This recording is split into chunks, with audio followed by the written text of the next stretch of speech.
Yeah, all right, guys. Well, King Kanji here today, and I'm here with Kaioshin Curt and Wolfpack Studios. Say hi, guys. Woo! Hey guys. Ow! We're going to try and speed through this one because obviously our previous reviews have gone on for a little while. We don't really want them to be the same length as the episode on average, unless there's a lot of stuff to talk about. But there is a lot of stuff to talk about, so we'll try and condense it for you. First things first. I personally enjoyed this episode probably more than any other Dragon Ball Super episode I've watched thus far. Overall thoughts, Kurt, quickly? Well, I can completely agree with you there, Kanji. The way they told this episode was awesome. There's so much suspense and tension built, and also some emotion as well. So Yeah, let's get definitely. into it. What about you, Wolfpack? What do you think of this? I Ow! really just as you guys said, I enjoyed it myself. Finally, for real. The pacing for once was actually really slowed down, and there was a story told. Obviously, we can understand it, but we got it from visual standpoint, and I really enjoyed the episode. That was good. That's cool, man. I mean, I think we all came to light on the fact that we all enjoyed it. One thing I definitely have to put out there to compliment on this episode is because I did rig on it quite a lot in the last one, but the animation in this episode was some of the best animation they've had in Super thus far. There was some particular screenshots in this episode that could have literally compared with some of the movies. I was honestly really tickled by a lot of it. So let's get into it straight away. Kurt, what did you think of the opening? As in, like the beginning of Piccolo versus Frost. Well, they had, just before that they had the bit where Chi-Chi came down to comfort Goku. Yes, he they ringed did. out. Sorry, Yeah, yeah, go for that. yeah, and that was the really nice airy fairy bit, and everyone was like concerned about Goku, and then Frost came down and shook Goku's hand and kind of picked him up, and they had their arms in the air, and they were all just like pals and just like no hard feelings and all that. Happy-go-lucky, feel-good ending Yeah. sort of thing. And like Goku got a bit of a beating from Beerus, but then and like some jeering from Champa on the other side. Yeah. But Beerus kind of defended Goku a bit there. Yeah, it's almost like he changed his mind. I'm sure we'll find out exactly what was said when we get the subtitle versions, because obviously, guys, once again, we have watched this without subtitles. But Wolfpack, what did you think of the opening of this episode? I thought it was funny how they brought Chi-Chi in out of any people. Usually when Goku gets hurt, I really think back to when he was in the hospital and he's like, my husband's in the hospital bed and you're scared of needles. I really think back to that. So it's like, yeah. it's kind of a change of heart of her to come down to check on her husband. So Do you think I thought it was really funny comedic relief right there in that essence. Yeah, definitely. Do you guys think that they actually listened to what a lot of people have been saying about the character of Chi-Chi? Do you think that they actually took it on into account? Yeah, it's possible. We have seen Chi-Chi do this like before at times.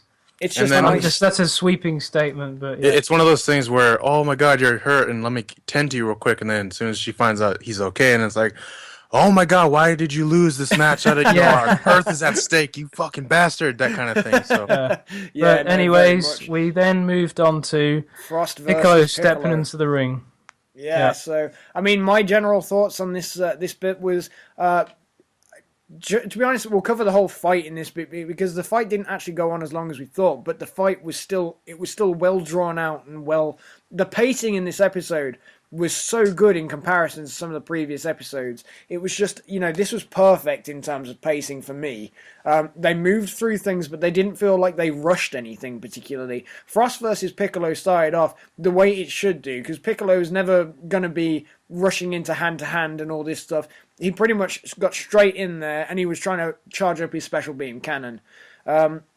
Now, there was a lot of stuff that went on in this particular fight with Piccolo extending his arm in a really clever way to wrap it round Frost to get him ready to like hold him in place so he could blast him with a special beam cannon. Although Kurt did... Actually, both of you pointed out plot holes within that thing, but I'll let you guys get into that in a minute. And then also when he was performing the after image technique, which a lot of people had considered that it might have been the multiform, and I was one of them that thought it might have been the multiform, but judging on how Frost had sort of started to repel and tackle the after images of Piccolo, they started to disappear. So it was like he was just moving incredibly quickly. So obviously a multiform would worked as if it was just another version of Piccolo, but slightly weaker. So, but it was very well done. The animation was brilliant, and I really liked it. Kurt, what did you think of it? Oh yeah, it's just a really creative fight, and it was really interesting to watch. You know, it's not like it had all these amazing hand-to-hand combat, as we said, but yeah, like it was really creative how they exchanged, and I liked how Piccolo got straight to it. He was like, oh, I'm gonna show this guy what I can do." Yeah, and he And even yeah, made the comment beforehand of, "Do I have a chance against him?" And Yeah, and Goku was like, yeah. "Nah." So he was going to go in there and try some other stuff. He wasn't going to just try hand-to-hand combat, was he? No. So yeah. No, very much. But what about you, Wolfpack? What did you think of the fight? To me, honestly, I think with the sub version, like, I'm gonna like it better. It's just throughout, other than the little things, the plot hole, like you pointed out, because the rule is you can't kill nobody, only ring out, and you know, just, I don't, what is that, KO? Piccolo had him wrapped, like you said, and you know he can't, because you saw what the special beam cannon did. It kind of blew a hole in the atmosphere afterward. We'll get to that in a second. But what he could have done was, because he has a regenerative power, so he could have just shot part of his arm off and blasted Frost with that arm piece to a ring out. But that never happened. Yeah. But other than that, my biggest issue overall was Piccolo was just charging that cannon. So I kind of wish it was kind of hand to hand, but you know, Well, he what was probably the other- thought he didn't have a chance, though, did he? But yeah. Well, That's what was true the other too, thing you but- mentioned about the Resurrection F scene? Oh, what did I mention? About In Resurrection F, Piccolo, he just who was he fighting? Shisami? Yeah. He just like get a load of this special beam cannon. He's like, say your prayers and good night or something like that. And it was just a real quick shot compared to this. He's just charging and charging and charging. So I mean, headcanon could dictate maybe he realized how much stronger Frost was, so he had to put all of his power into it. But on the same token, though, it's speculated that Frost is that of the power level of, you know, Perfect Cell, and Piccolo should be above that just slightly, if not on par. So they've been a hand to hand, even match. yeah, I mean, you could tell that Piccolo was holding his own. But do you want to get to the end of the fight now? Yeah, keep going. I'm sorry. So when he had Frost wrapped around with his arm like that, and he had the special beam cannon ready, Frost kind of like moved his right arm, and you could see the little dot on his wrist, and we were like, oh my gosh! So he's trying to get out of this, and then he was able to get. Well, what he actually did was, it was revealed that Frost was using this little like needle. What do you call it? Yeah, like needle Like a in needle his thing, wrist, and he must have stabbed Piccolo's extended arm, and then so Piccolo started to go under the effects of this, like, I don't know, venomy, poisony like Goku stuff. did before. Yeah, like Goku, and so he started going woozy, and so obviously he lost his grip on Frost, and then Frost swooped in. And then, went straight for him and Got kind one of beat kick in it. Yeah, and Piccolo, under that, reeling from the impact, let his special beam cannon go straight up into the top of the arena and blast a hole through it and create a kind of like a vacuum. Yeah, I mean, as far as I'm aware, they didn't actually show them repairing that hole. No. But it was just kind of like they just kind of forgot about it. Like, nah, it doesn't matter. We don't. Everyone got sucked out to space. Yeah, we don't need die. It doesn't matter. We don't need to show that. But yeah, I mean, like, I thought that bit was really well done. And I mean, like, especially what happened after it to close the episode. But yeah, I really liked the creativity in this. It just looked like it was going to be something, and then all of a sudden, Frost just counters it, smashes Piccolo in the stomach, and Piccolo loses all ability to do anything, blasts his special beam cannon up into the sky, and then that's pretty much the end of the match. Piccolo's out cold. Didn't Frost blast him straight in the stomach with a finger beam? And yes, he did, because he blasted a hole through him. Mm-hmm. Yeah. So and so we thought, oh my gosh, has he killed Piccolo? But then the announcer goes up to Piccolo's neck, and there's still a heartbeat, so he's not disqualified for that reason. But then Jocko, go ahead. No, you go ahead. I've explained. Well, then Jocko, I mean, obviously, again, we didn't watch the subtitles, but you can tell. So with Jocko, he came out and he questioned the call of that, and because I guess Jocko has like this special vision. Because remember earlier in the episode, he flew over to a different spot, and Vegeta's like, "Where you going?" He's like, "Oh, this is a better view." Yeah. And so it's kind of revealed that he knew something was up after what he saw with Goku, because remember that little purplish, little The little spark that gave off. yeah.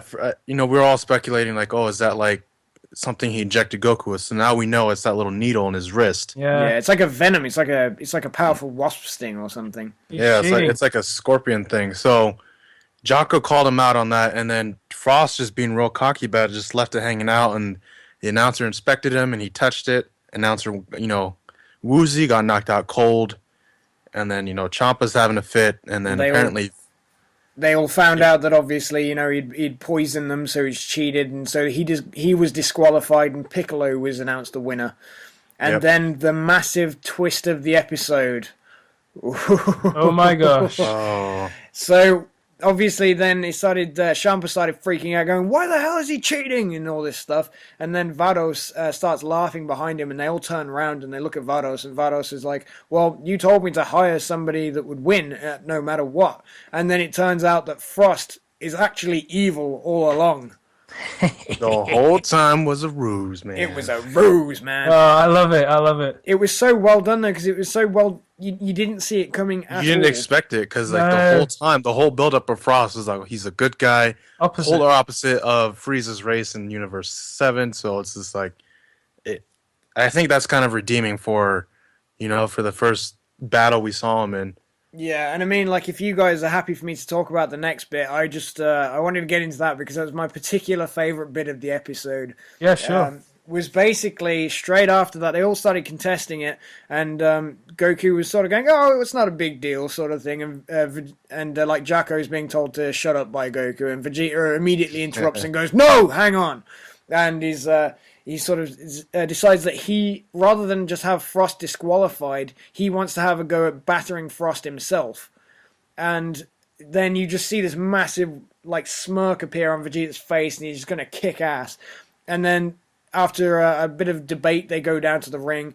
Vegeta steps in, and looking all cocky as he does right before he's about to kick ass. And what a setup to the next episode. Yes. Guys. Yeah. Yes. He's like, "Get me in that ring." This is their justice for doing Vegeta wrong in Resurrection F. Absolutely. So much. Still, that's doing fan service for me, because Vegeta's my favorite character. But oh my god, Yeah, I mean, I was so hyped for this. I mean, this episode just really, I felt like it just did so well on all the different fronts. I mean, we forgot to mention that Piccolo, after finding out that he was Frost was disqualified, stands up, stares Frost down, and then just regenerates in that little the hole in his chest. You're just kind of looking at him going, but it's just, oh no, I was really enjoyed that episode. So obviously, closing thoughts, Kaioshin Curt. It was amazing. And I got to agree with you. It was probably one of the best, if not the best, episode we have had, because of all of the tension, all of the suspense, and all of the emotion in this episode. It didn't have to have the best fight ever, but it was such a creative fight, and it's such a well thought through episode, and I really enjoyed watching it. It was just more like an old episode of like Dragon Ball in their sort of tournaments, and that's what I liked about it. So yeah, man. How about you, Wolfpack? Ow! I have to disagree with both of you. Episode 5 was the best. Oh my gosh. I'm just Only you fucking can around. say that. I'm fucking around. No, Get out of here, yeah, man. you guys are right. This episode fired on all cylinders. I mean, yeah, it's not great combat, but like in terms of Super and what we've gotten the last 33 weeks of it, this is great storytelling. The pacing finally on point. Let's just hope they don't screw it up next week and the weeks to come. Yeah. I'm knocking on wood right now. Can you hear that? So So anyway, like last thoughts as well, because we've got to talk about the next episode preview. We'll do it briefly because by all intents and purposes we might do a separate video on this. So the next episode preview showed off Vegeta and Frost getting down to the nitty gritty of the business and having their fight, which looked really interesting. It looked like a really good fight. We got a glimpse of Super Saiyan Vegeta, Yeah. which was very interesting. Yeah, he's not cutting to the chase quite as much as I would have Yeah, liked. we kind of thought, but if he doesn't think he has to, then he doesn't think he has to, and I don't think they're going to play out the same thing twice. It did actually show a quick clip of Frost's arm bleeding from the needle slot, so it might look like Vegeta actually rips it out. So who knows? But aside from that, the next big bit of information that we saw in that episode was the look of Hit.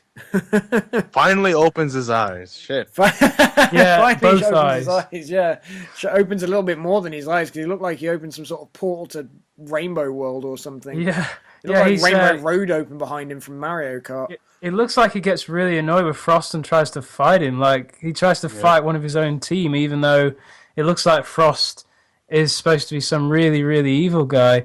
Imagine if he turned out to be the good guy. Yeah, imagine that. That would have been one huge plot twist. Yeah. That would totally debunk a video I was gonna do. Yeah, well, I mean, like it was quite nice to see Vados having a lot less sort of remorse shown for picking a bad guy to be on the team. It really went in with that video that we did before about how the Universe 6 tournament would end. Yeah. It played up into a few of those ideas. But I thought it was really good, and I'm really looking forward to next week's. If it's anywhere near as good as some of the animation suggested as well from the next episode preview, it should be just as good as it was this week. Yeah, if not even better. Some of those stills and sequences, oh my gosh. Yeah, I'm really looking forward to this. All right then, well, guys, please feel free to go check out Kaioshin Curt's channel. He's got some great content on there lately, and he's had a massive jump in subscribers, so he's been doing some stuff right, which a lot of people are really happy about. And now we've got Wolfpack Studios, of course, who's got... Oh, almost missed it out that time. I always miss it out, sorry. But of Kurt's course, just lagging behind there. Sorry, I'm too slow. Well, you've got Wolfpack Studios channel. He's got some real honest and raw videos on there talking about how he honestly feels about everything, but then it's not scripted either. So if you want pure off-the-cuff entertainment from that, please go and check out Wolfpack Studios. And of course, please feel free to leave a like, a comment, and subscribe to start training with me on World King Kanji's Planet, and I'll catch you guys all in the next video. Bye!